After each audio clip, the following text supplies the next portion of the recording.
Hello and welcome to another edition of Times, exclusive right here on Times Television, TTV. But the program is also live on your Facebook page, that is Times 360 Malawi. We are also live on Times Radio. My name is Wonder Msisia. The program is brought to you courtesy of Rainbow Paints. Stay tuned. They say blood is thicker than water. Reality tells us that even family lets one down sometimes. We still have to face the harsh weather as individuals. We say Rainbow Weather Shield paint is thicker than blood. The paint endures the hottest of days, the heaviest of rains, the dustiest of seasons, and the windiest of nights. Not even the toughest molds can stand this hero of a paint. Rainbow Weather Shield, family and true friend that sees no weather. Rainbow Paints, peace of mind, part of the deal. Welcome back. I have the pleasure of introducing to you our guest in today's edition of the program. He is Dr. Wilson Banda. He is the governor of the Reserve Bank of Malawi. Welcome, Dr. Banda. Thank you. I would like to thank you very much for honoring us with your presence in today's edition of the program. Dr. Banda, probably people are seeing you for the first time. I would like to know more about you. Who is Dr. Wilson T. Banda? Okay, and my full name is Wilson Banda. I joined the Reserve Bank in 1979 up to 2010. I left the bank briefly for an assignment at the World Bank. I came back in 2017 towards the end. And then I rejoined the bank last year. Apart from my work in the bank, I'm also into so many other social activities. I'm a football fan, and my team in Malawi is Silver Strikers, obviously. And my favorite team in Malawi is the netball team for the national team. Scorchers. Not the Scorchers, the netball team. The Queens. The netball team, yes. The Queens. Yeah. That is my favorite team. Okay. Globally, internationally, I'm a Man U supporter, unfortunately. Unfortunately, indeed. Thank you. Now, going straight to our discussion, I wanted us to start this discussion where there are a lot of issues that have been coming from the central bank lately, where we hear that there's an audit and this audit is revealing this and is revealing that. As you've taken up the position of the governor, what do you think is the reputation of Reserve Bank as it stands today? As I came into the institution, there was a lot of rumor, there was a lot of discussion in social media about things that were going on in the Reserve Bank. It became very important for me to ensure that that rumor, those issues that were making rounds in social media, basically clarified, that we carried out an investigation to confirm whether there was any truth or lack of it. So that's why we went on to carrying out all sorts of investigations. As we stand today, I think most of the issues have been resolved. We no longer have the type of pressures, we no longer have the type of sensational news making rounds in social media that I found. I think the credibility of the institution is being restored. One of the issues that came out was that Reserve Bank of Malawi had processed payments for the chiefs.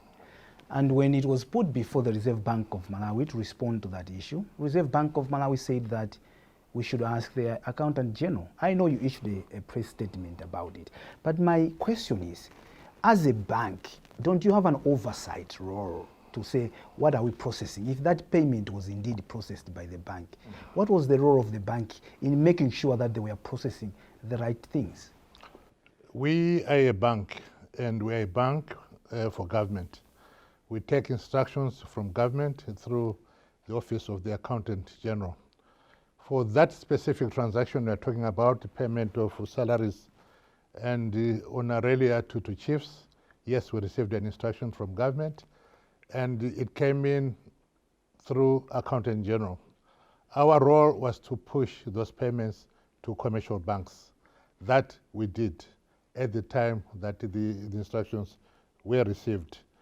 The issue is that between Accountant General and the commercial banks, there was a breakdown of communication. The commercial banks were not given the details of who the recipients were at the right time. So once those details were provided, payments were made. So our role really is to push payments on instruction from government.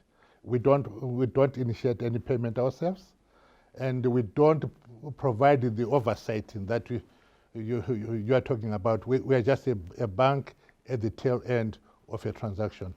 So it doesn't occur at times whereby you start looking at the documents and start to question it to say, okay, should we indeed process this type of a process? If it's a suspicious transaction, obviously we do. We would not blindly process a transaction where we know that there's something wrong, it doesn't look good, there's something suspicious. We do check. We do check with the rightful offices, the Office of the Secretary to the Treasury. I work very closely with them to avoid what happened during the Cashgate era. We are in very close contact. We monitor these things. Anything that is coming through the system that is suspicious, we pick it up, we check with the authorities. So yes, we have that responsibility. But for the normal transactions, nothing specific that is suspicious, they would normally go through. And we expect that the Accountant General would be contacting the commercial banks to provide details of the beneficiaries. We are a central bank. We just provide the resources to commercial banks to effect those payments. I'm glad you raised the issue of the Cashgate, because I think this has been in the mind of people to say, would Cashgate ever happen again? Under your watch, what is it that you're doing to ensure that the public funds that people, these are people, Malawian taxes, that they secure, that nothing of that nature will ever happen again? Okay. Under your watch, probably. Yeah, the system has now moved on in a number of ways. It's become safer. We have recently introduced what we call EFT, electronic funds transfer. That is an arrangement where there's minimal intervention by anybody along the path. A government or a minister is going to issue an instruction. That instruction will be carried through the system to the beneficiary bank, and the beneficiary gets paid. That way we'll have a full audit trail. We know who issued the instruction, we'll know who picked up the resources. And if the instruction is outside the limits that are allowable, the system will not process it. So the system is now, I think, a little more foolproof than was the situation before. Having said that, anything that is not normal in terms of payments, in terms of the frequency of those payments, will easily be picked up by the system.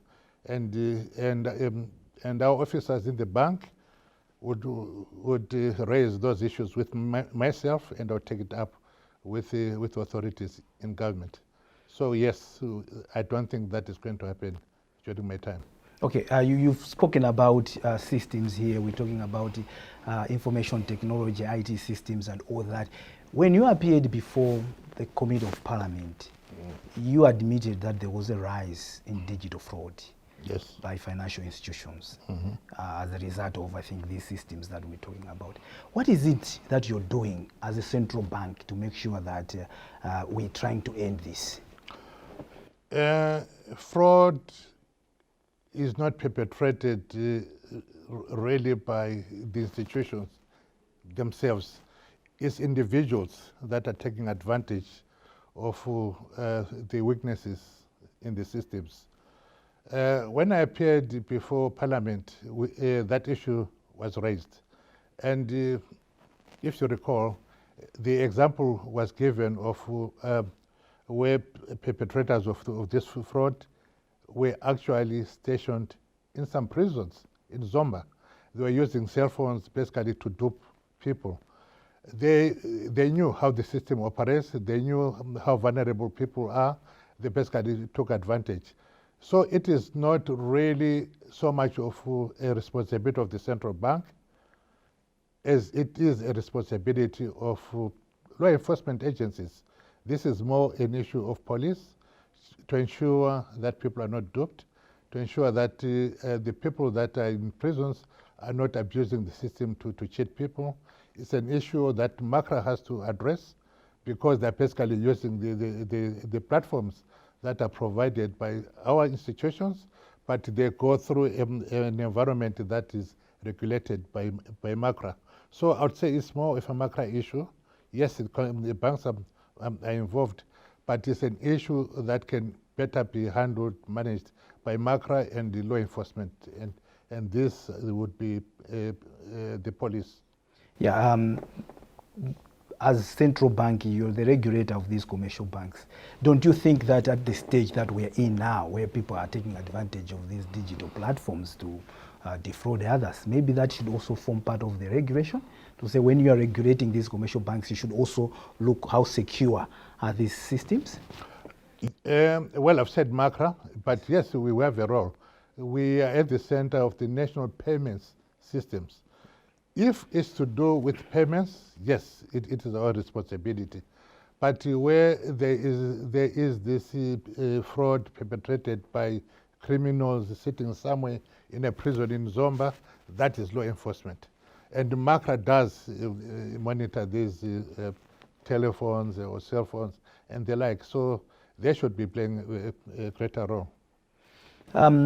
Moving away from that, there's been a belief, I must say, of late that Reserve Bank of Malawi has become heavily politicized. Mm-hmm. Probably people are looking at your predecessor that he was probably involved in so many issues.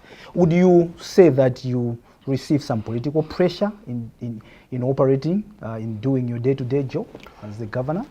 Let me take a step back. I joined the bank last year in July, in July 2020. Previously, I worked for the World Bank for something like 8 years.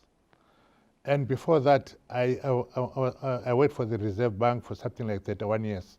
So I've built my career around central banking. I'm a career central bank economist. I come back this time around.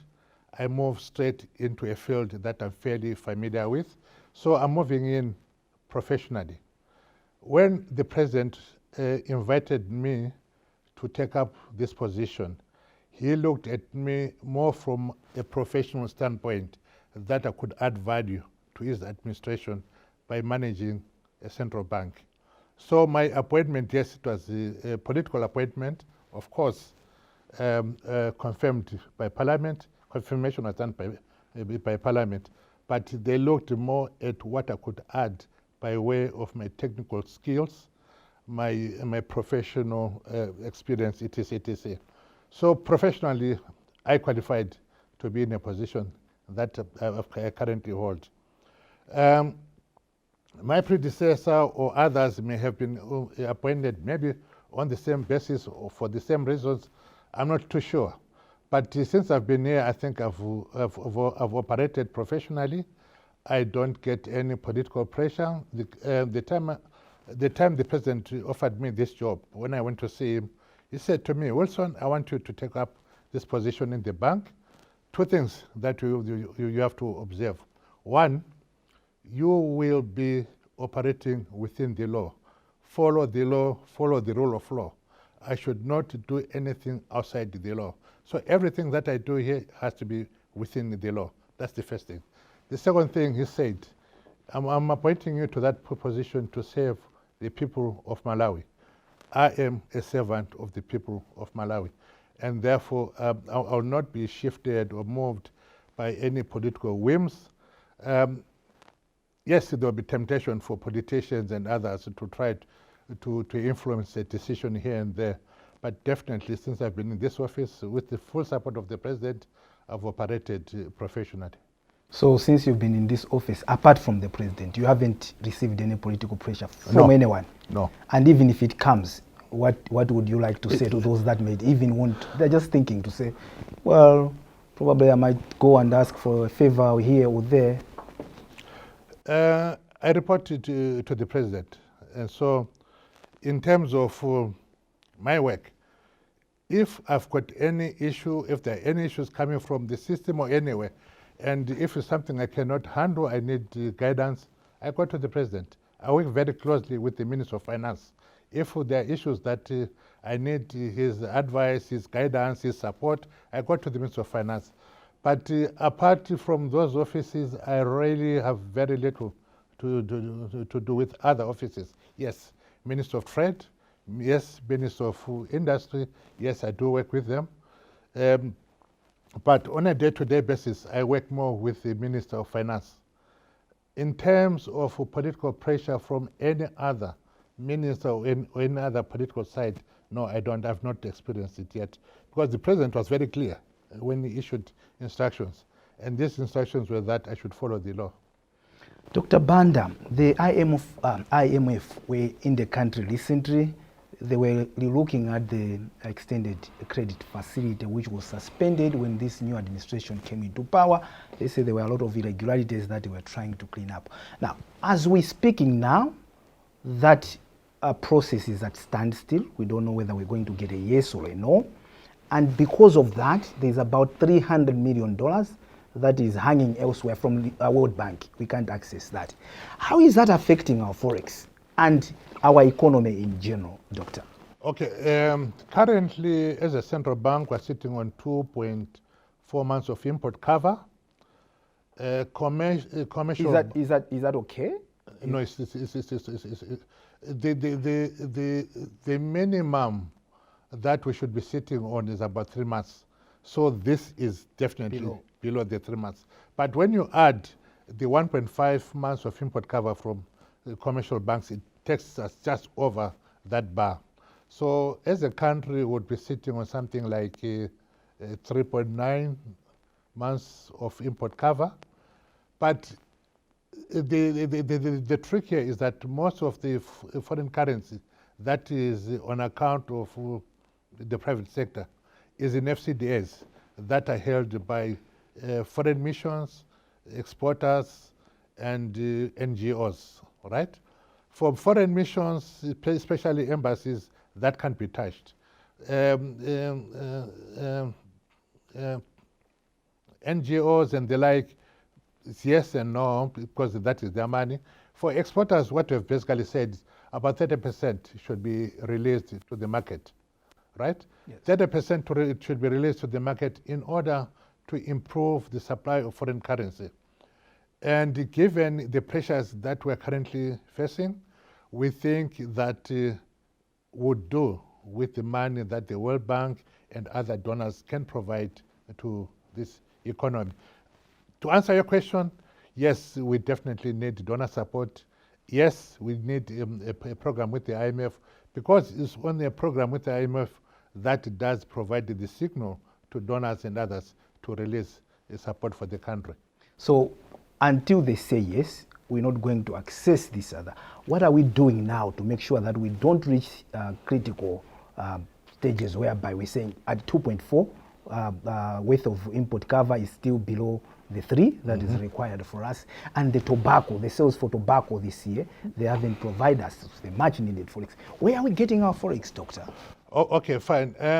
From tobacco, if you recall, the final figure was 197 million that came out of the auction floors. Yes.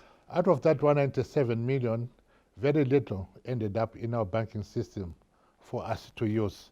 The vast majority of that money, I think over 60-70%, went back to tobacco merchants. And that is a problem for us. Given that we have that scarcity of the foreign currency, we are now under pressure to look for accommodation. The first line was really to go back to foreign currency FCDs, as we call them. And that's when we asked for that 30%. It was essentially to increase the supply of foreign currency, as I said. But in the event that all else fails, as a central bank, we can get short-term accommodation. We can get short-term facilities from regional banks and international banks. That we can do in the process of managing our foreign. What are these short terms that you're talking about? It's just like getting maybe a swap, as we call it, a swap transaction, where we get foreign currency amounts, and then we issue kwacha to the bank that has given us the foreign currency. That bank would invest the kwacha in the local market until such a time that this swap matures. Usually these are 90 days, at times maybe 6 months, and maybe exceptionally they can go up to 1 year. But mostly this would be short term.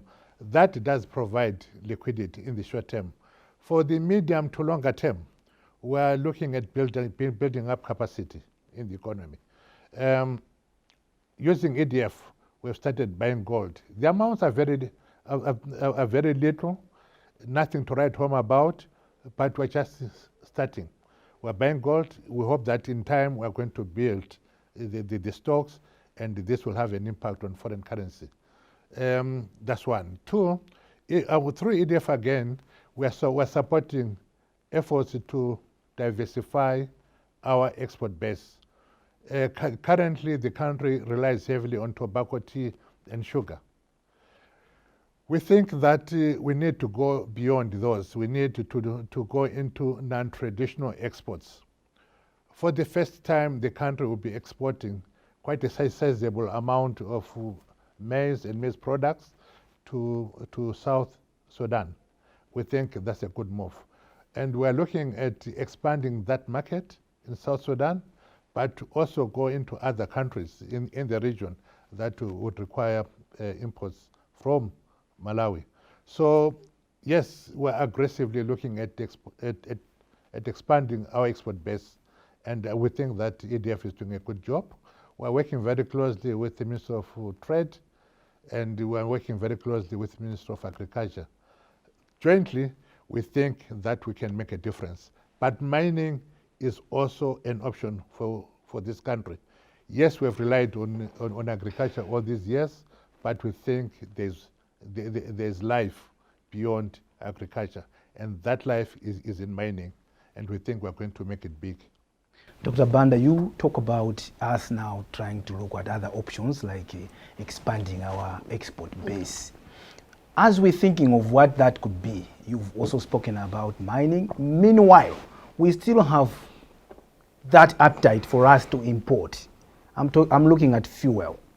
We need dollars. We need Forex. I'm looking at AIP. That is just going to happen anytime soon if it hasn't started.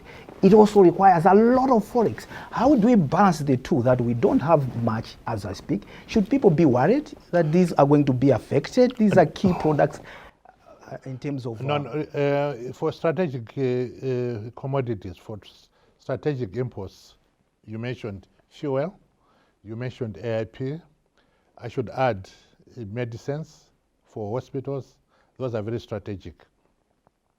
We will provide foreign currency. Our commercial banks are there to support us, and we have capacity as of now to continue providing those. So Malawians should not really be worried about foreign currency not being available to cover fuel imports, to provide for AIP. For AIP, that is a flagship kind of promise or a deliverable to the economy. That is going to be supported. We cannot downplay the importance of Ministry of Health and their requirements. Those will be provided. So we'll have foreign currency covered to cover all those, even if it means trying to get some short-term accommodation from elsewhere. What might probably suffer if we don't get that much foreign currency in the short term are probably these other imports. Yeah, but definitely that's what I wanted to ask, to say, while we are prioritizing these three that you've mentioned, AIP, medicine, and the fuel, how about, like, I'm just a small-scale business person, I'm trying to order something from elsewhere, I go to the banks and they tell me that I have to wait and wait and wait. Those are going to be affected, and do we have a solution that is in sight as I speak to you now to say, okay, maybe they might only be affected for a couple of months, but at least there's something that's coming our way? Okay, I mentioned the initiatives we are putting in place. In the short term, we are going to get some facilities to support us. In the medium to longer term, those are the things I've told you about: export diversification, etc., etc. That should improve the supply of foreign currencies. So for the small man that imports stuff for business, I want to buy a car, for example. Yeah. So I want to use some dollars to bring my second-hand car from wherever it's coming from. The banks will still be there. The sources of foreign currency will still be there, and we are hoping that there will be no shock to the system that is going to disrupt people's lives. But as a central bank, it is our responsibility to manage foreign reserves. And managing foreign reserves will mean that providing foreign currency to the market, to the economy when it is needed. So yeah, so we'll be working with commercial banks to ensure that we don't have those shocks. This question that I asked, I know it was a long question, you've answered it, but the second part of my question was to say, how does then that affect our economy as a whole? Because we only looked at the forex side of it. Does that affect the ECF? Does that affect our economy? Yeah, again, the ECF does trigger donor support. If we don't get the donor support, it means that the supply of foreign currency in the system is going to be affected. If this foreign currency supply is affected, obviously businesses may not have the type of foreign currency they require in the amounts at the time they're required. So it's going to affect the businesses. So yes, ECF becomes important in order to ensure that definitely in the short term, donors do come in to give us the support. When you look at everything that the IMF is trying to be happy with for us to access ECF, do you see it happening? I think we are doing the right things. I think we are addressing the issues. I don't look at it more as an IMF program. It's our program. Yes. We should be doing the right things for our country. Access, yes. Short term, it will be painful. I guess that's the route we have to take and accept. But long term is going to benefit the country. The IMF will only come in to support us, but the program should be born and supported by Malawians. It's something that should be of our making, something that comes out of us. So your answer is yes. Eventually we are going to have ECF back. Yes, of course. I mean, otherwise I won't be in this office. Yeah, I won't be in this office. I mean, it is my job, it is the job of the Minister of Finance to make sure that the country's relations with these international institutions is restored. And we are doing the right thing. I'm working very closely with the Minister of Finance to address the issues that are of concern to everybody. Issues of fiscal consolidation, as they call it, issues of foreign currency reserves. Yes, we're addressing those. You're watching Times, exclusive on Times Television, TV, and Times 360 Malawi. That is our Facebook page, but the program is also live on Times Radio. My guest in today's edition of the program is Dr. Wilson Banda. He is the governor of the Reserve Bank of Malawi. We'll take a short break, and remember, the program is brought to you courtesy of Rainbow Pens. Stay tuned. How often do you wash your favorite clothes? 52 times a year? How long do you wear them before they fade away? 3, 4 years? Imagine a paint with washability capabilities of up to 10,000 scrubs during its life. Imagine a paint that maintains its luster for over 7 years. Imagine a paint with a velvet finish and water resistance. Stop imagining, because Rainbow Acrylic Sheen does it all and beyond. An all-time hero for interior and exterior finishing that brings smiles to thousands of families and contractors. Rainbow Paints. Peace of mind, part of the deal.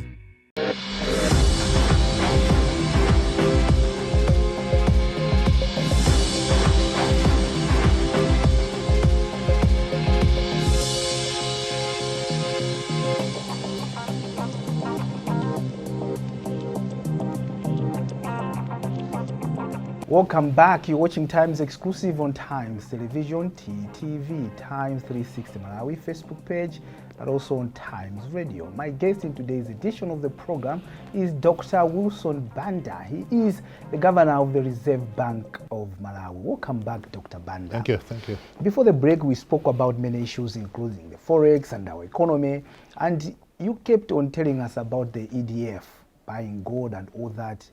But it was reported that EDF did not have a license, and people were saying, how? And this is the company that is wholly owned by the Reserve Bank of Malawi. The regulator itself is running a company without a license. What is happening, doctor? Update. EDF does have a license as we discuss today. They have a license. But it didn't have. I'll take you back. When EDF was set up in 2012, that time there was no requirement for licensing by the central bank. They were licensed by other institutions of government. They were set up as a company, but they were not licensed and regulated by the central bank because the law at that time did not require such. That law only became effective in 2018. That required these financial institutions to be registered and regulated by the central bank. That was in 2018. The first institution to go for licensing after the enactment of that law was, I think, National Bank, Development Bank. Then after that came Mike. They were also licensed. The third institution to be licensed is now EDF. They've since been licensed. So the requirement for licensing only kicked in 2018. Between 2018 and now, what had kind of delayed the processing of a license for EDF were a number of things that we picked along the way. And these included issues of capitalization. For a financial institution to be registered, I think you need something like $50 million equivalent in Malawi kwacha. To get that type of capitalization was an uphill. They required a couple of other smaller things here and there. The issues of governance structure had to be decided upon, and the appointment of the board and the people on the board, etc., etc. That has all been done now. So yes. Maybe my issue is from 2018, you've given me all these challenges that the Export Development Fund was facing for it to have license. Would you have allowed, if this was just any other financial institution, to continue to transact, or it received special favors because it is your baby? Not exactly. Mike, for example, they've operated for a number of years under the same conditions. These institutions are important to, for the country, for the economy. But we also appreciate that they have to get over certain challenges, especially with regard to capitalization. That becomes a major issue. So we have to provide waivers in order for them to operate whilst they're building up capacity in so many areas. So the short answer to your question is that we do provide waivers, even to commercial banks, on other issues. The fact that we provide waivers should indicate that those institutions are falling short of the requirement. So as a central bank, we take a position. We look at the market, we look at the institution, and see the value of that institution to the market and to the country. And we say, okay, fine. Given the environment, we think they can proceed to operate, despite the fact that they fall short in A, B, C, D. So yes, we could have provided that type of accommodation. That's the short answer. Okay, Dr. Banda, as we're speaking now, I think a lot of Malawians are concerned with our borrowing. We are borrowing heavily, and even in this interview, it appears that we'll continue to borrow because we still don't have IMF with this extended credit facility that might allow us also to get access to some money that is sitting with the World Bank and even other partners. Do you see any solution to this? Because if we continue to borrow at the rate we are we not digging a hole that might prove too difficult for us to come out? Exactly, I agree with you. We cannot continue on that path. Currently, Malawi's debt is unsustainable, to use the term. The debt is too huge. It's having a direct impact on resources that would be available for other important developmental programs. That debt is also having a huge impact on foreign reserves because we have to service foreign debt. So the size of the debt is too huge. We need to go slow, we need to start paying back, or we need to restructure that debt. So the country strategy is not to continue borrowing big time. The country's strategy is now to consolidate its fiscal position. That is, close the gaps, reduce the amount of debt that we have, both in terms of debt service as well as in the stock. So the strategy really for now is for the country to engage the institutions that have lent it money for some restructuring arrangements. We need to restructure that debt. But as we restructure the existing debt, our strategy is not to continue borrowing recklessly. The debt which is currently there is a debt that we all found. This has been in the system for some time. And because it is huge, it does have a life of its own. You have to service it, interest accrues, etc. That is what is making us go through these difficult times. As a strategy, government is now taking a look at all these things, and they've taken the view that we need to go slow on debt. So there will be consolidation. If we go slow, are we going to survive in the absence of anything big that is giving us the money? Because I think everybody understands that we can't continue to borrow. But then the question comes, where do we get the funds? Yeah, but the alternative is for us to borrow and crash. We can borrow, and then there will come a time when we can't even service that debt because we don't have the capacity to service it. It is better that we go slow now, that we still have some life, rather than to allow this debt to go to levels that are going to lead to a crisis. So we're not yet there yet. But the strategy now is to make sure that, yes, we manage what we have. A lot of economic experts have said our biggest problem is that we borrow to consume. Mm-hmm. We don't borrow to produce. And we continue to do that even when we realize that this is not taking us anywhere. In actual fact, this is taking us down the drain. You've spoken about us considering exporting products. But even our flagship product that we talk about, the AIP, takes a lot of forex for us to consume, doctor. When you're giving policy direction, do you sit with these people that are making decisions outside the bank that affect the bank in its discharging its job? We do engage government. We are part of the team of advisors on national economic issues. We look at all those issues. I take the point you are making that we should not be borrowing for consumption. That is suicidal, and I agree with you entirely. The borrowing that government should be going into is borrowing that is going to build capacity to produce, capacity to export. And this is currently the focus.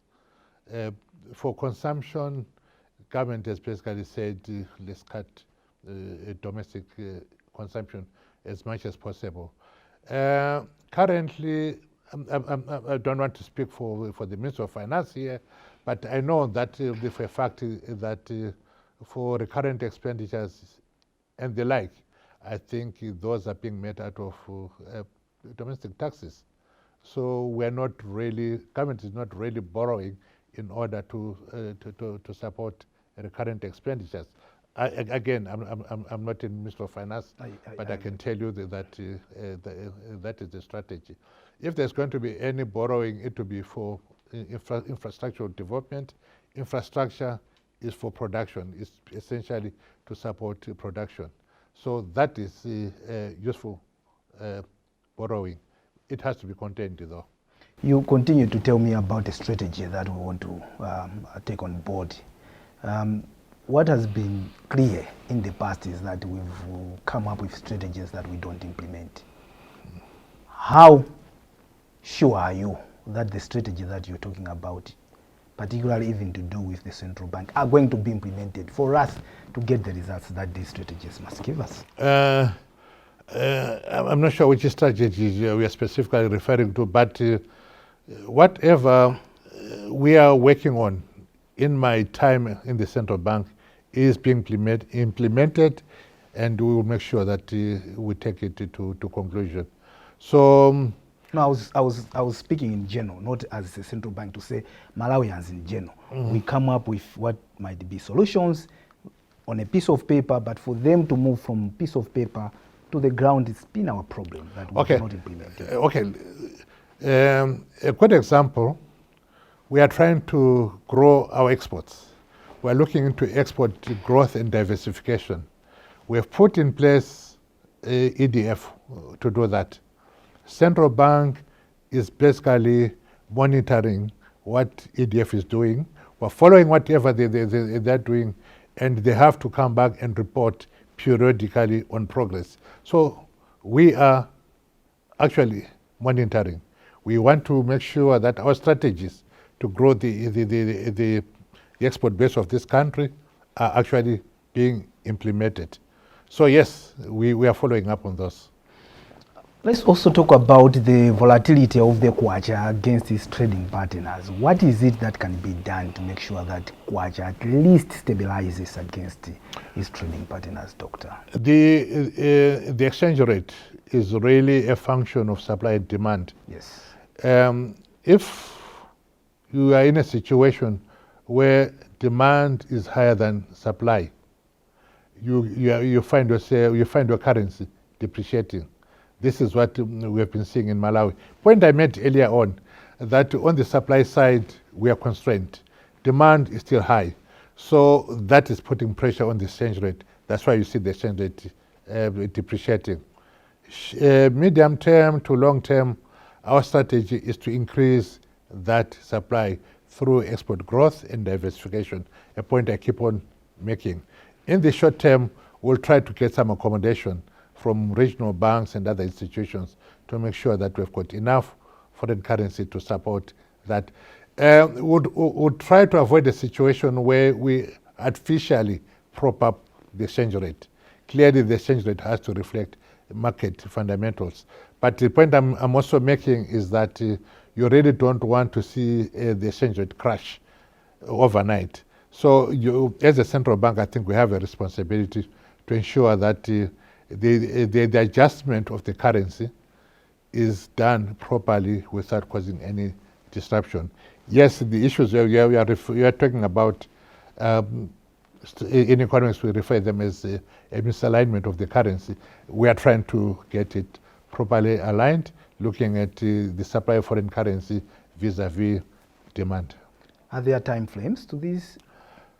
This is a dynamic environment, so we are basically adjusting as and when we see the situation on the ground. But we are saying that for the fruits of the current efforts to start showing, definitely we are looking into next year and beyond. As soon as we get a program with the fund, it might help us to slow down the depreciation of the currency.